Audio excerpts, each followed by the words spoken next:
반도체 반등 기대감에 과연 외국인은 지난주 어떤 주식을 매수했는지. 자, 세 번째 종목은요.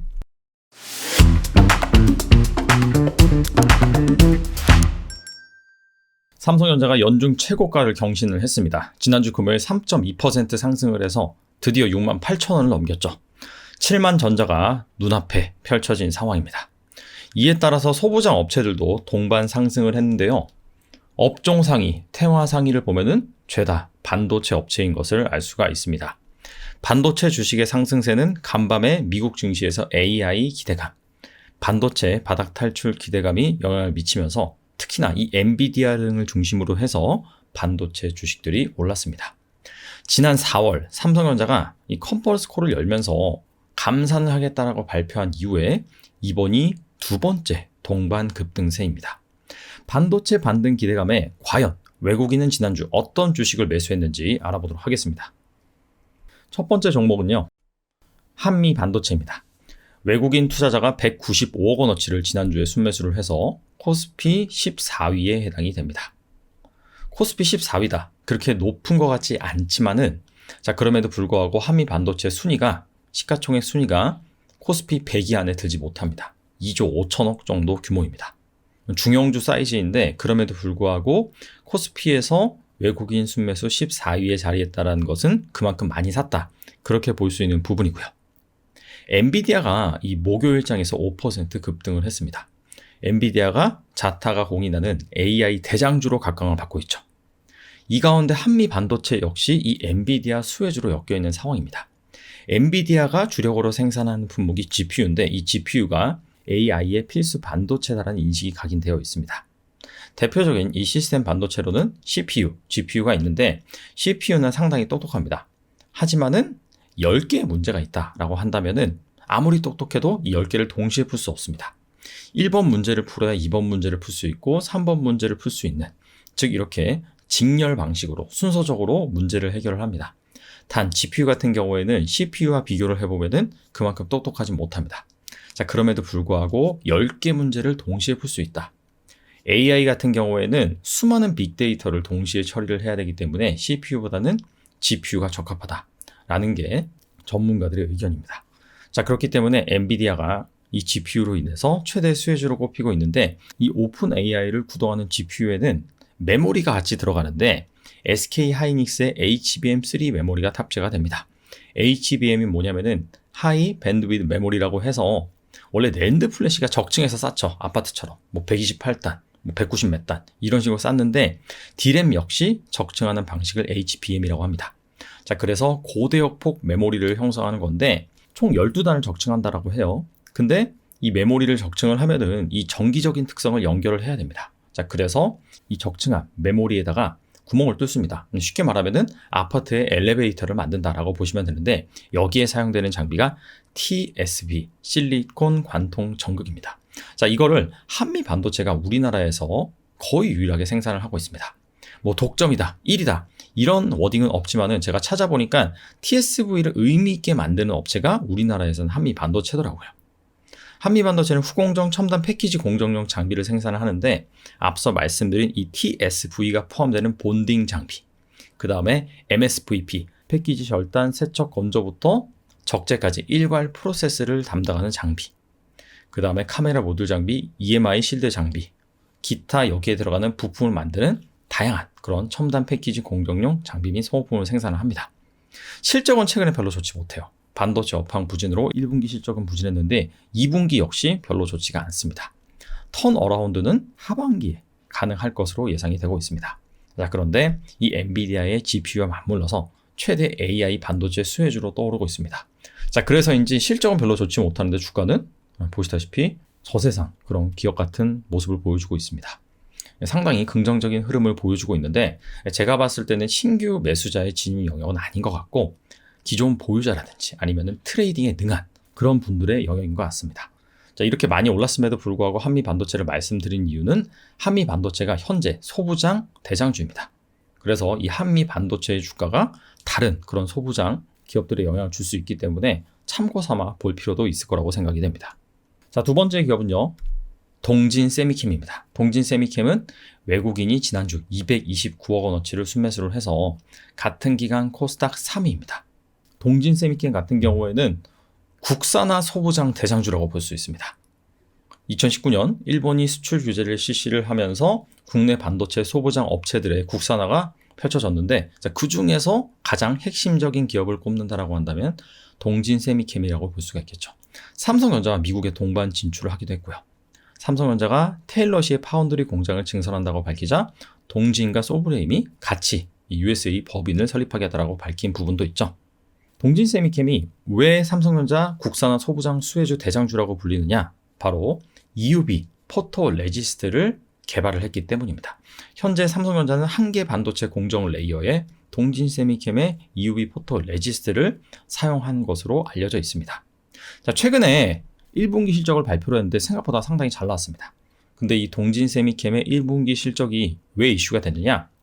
실적을 발표하기 전에 한 4월 달인 걸로 기억하는데 증권사에서 1분기 실적이 안 좋을 것이라고 보고서가 나왔습니다. 반도체 업황이 안 좋고 맥락상 보면 당연히 좋을 리가 없겠죠. 자, 그런데 동진 세미캠에서 이례적으로 반박을 했어요. 감산에도 실적 영향은 제한적이다. 수율 관리를 위해서 오히려 실적이 증가하는 측면도 있고 CNT 도전대가 노스볼트향, 이건 2차 전지 소재죠. 이쪽으로 증가하기 때문에 실적이 괜찮을 것이다. 실제로 분기 보고서를 통해서 실적을 발표를 했는데 매출은 7%, 영업이익은 23% 증가를 했습니다. 괜찮은 실적이죠. 자, 최근에 세미 SMC 코리아 2023에서 포토 레지스트 감도 개선을 발표를 했습니다. 쉽게 말하면은 동진 세미캠의 포토 레지스트를 쓰면 이 웨이퍼 노광 공정에서 생산 수율이 올라간다. 자, 그런 연구 결과를 발표를 했는데 만약에 이게 실제 잘 검증이 되고 삼성전자가 얘기가 잘 된다라고 한다면은 동진 세미캠의 EUV 포토 레지스트가 더 확대 채용되는 결과를 낳을 수가 있겠죠. 자, 지난주 금요일 외국인 지분율이 갑자기 올라가면서 주가도 14% 정도 급등을 했습니다. 확실히 29,000원, 3만원대 초반에서 강력한 지지선을 형성하고 있는 가운데 또 여기에서 주가가 튄 만큼 바닥은 어느 정도 확인했다라고 볼 수 있는 부분인 것 같아요. 자, 세 번째 종목은요. 월덱스입니다. 외국인 투자자가 92억 8천만 원어치를 지난주 순매수를 했고 코스닥 10위에 해당이 됩니다. 이 기업은 반도체 식각 실리콘, 세라믹 부품을 만드는 기업입니다. 미세화 공정이 점점 발달을 하면서 예전에 쓱식 식각이 주요였다면 요즘에는 건식 식각, 이 건식 식각 같은 경우에는 플라즈마를 쏴서 이 반도체, 다양한 그 적층막을 깎습니다. 자, 그러다 보니까 엄청난 고열이잖아요. 따라서 이 식각에 들어가는 이 공정용 소모품이 빨리 마모될 수가 있는데 따라서 이 세라믹 부품, 쿼츠 이런 것들이 점점 많이 사용이 되고 있습니다. 자, 그걸 월덱스가 만든다라고 보시면 되고 2009년 실리콘 인곳 회사 WCQ 미국 회사입니다. 여기를 인수를 해서 원재료부터 제품 생산까지 일관 생산 체제를 구축해서 이 원가 부분에서 강점이 있는 업체입니다. 1분기 실적을 최근에 발표를 했는데 잘 나왔습니다. 매출액이 39%, 거의 한 40% 성장을 했고요. 영업이익은 19% 증가를 했습니다. 월덱스가 이렇게 반도체 업황이 부진함에도 실적 성장한 이유는 두 가지가 있는데 첫 번째는 작년에 이 신규 공장을 준공을 하고 지금 현재 정상화가 진행 중에 있습니다. 기존 캐파는 연산 2천억 정도 있는데 3천억 정도로 늘었고요. 근데 작년 말에 신규 인력을 채용했는데 이게 잘 안 되다 보니까 가동률이 빨리 못 올라온 그런 케이스가 있습니다. 근데 이제는 신규 인력 채용이 정상화됐기 때문에 점점 더 가동률을 올라갈 수 있다라는 부분이 포인트인 것 같고요. 그럼에도 이익률이 좀 꺾인 것은 감가상각비는 신규 공장 비용으로 수익성은 다소 좀 낮아진 측면이 있는데 자, 그런데 어디서 이렇게 수요가 발생하느냐? 그 부분이 중요하겠죠? 바로 애프터 마켓입니다. 반도체 장비나 소재 딴에서도 비포 마켓이 있고 애프터 마켓이 있습니다. 자, 무슨 얘기냐? 자동차를 생각하면 쉽죠?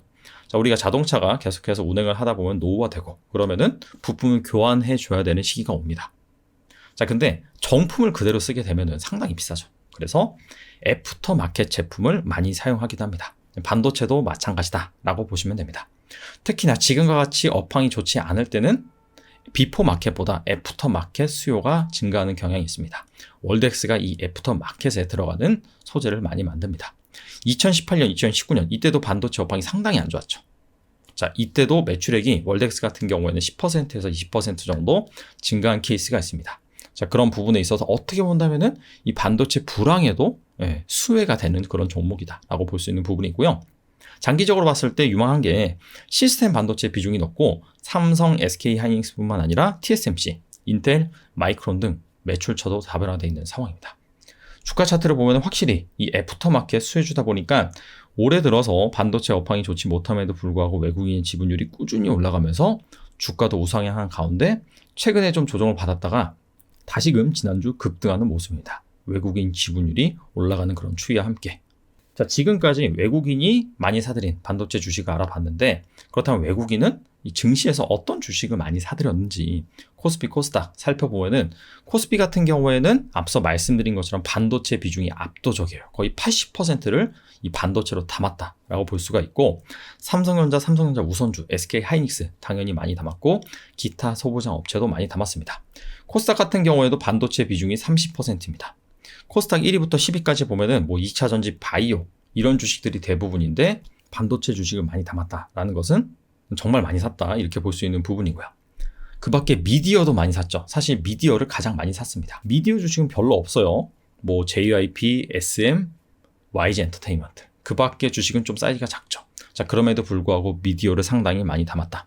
지난주에도 미디어를 많이 담았는데 이번에도 미디어를 계속해서 사고 있는 모습입니다.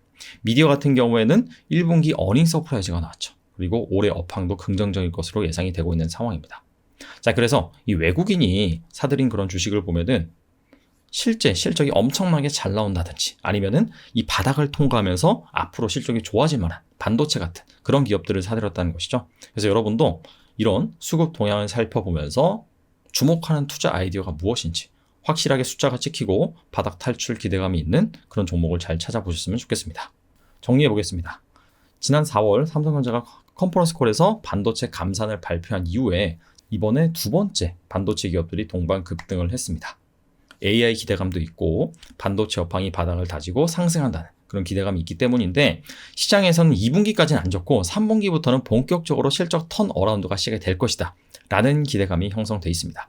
이게 지금 반도체 기업의 주요 투자 아이디어입니다. 자, 근데 하나 변수가 있어요. 지금 경기 둔화다, 경기 침체다, 하드 랜딩이다, 소프트 랜딩이다, 갑론을박이 많습니다. 그래서 하반기부터 본격적으로 경기가 둔화가 될 텐데 경기 둔화 강도가 중요하다. 만약에 소프트 랜딩으로 간다라고 한다면은 3분기부터 턴어라운드 할 가능성이 높습니다. 자, 근데 하드 랜딩이다. 뭔가 부러진다. 그렇다면은 경기가 경착륙하면서 이 반도체 턴어라운드도 다소 지연될 수 있다. 자, 그런 시나리오도 여러분들이 염두를 해두시고 투자에 임하셨으면 좋겠습니다. 감사합니다.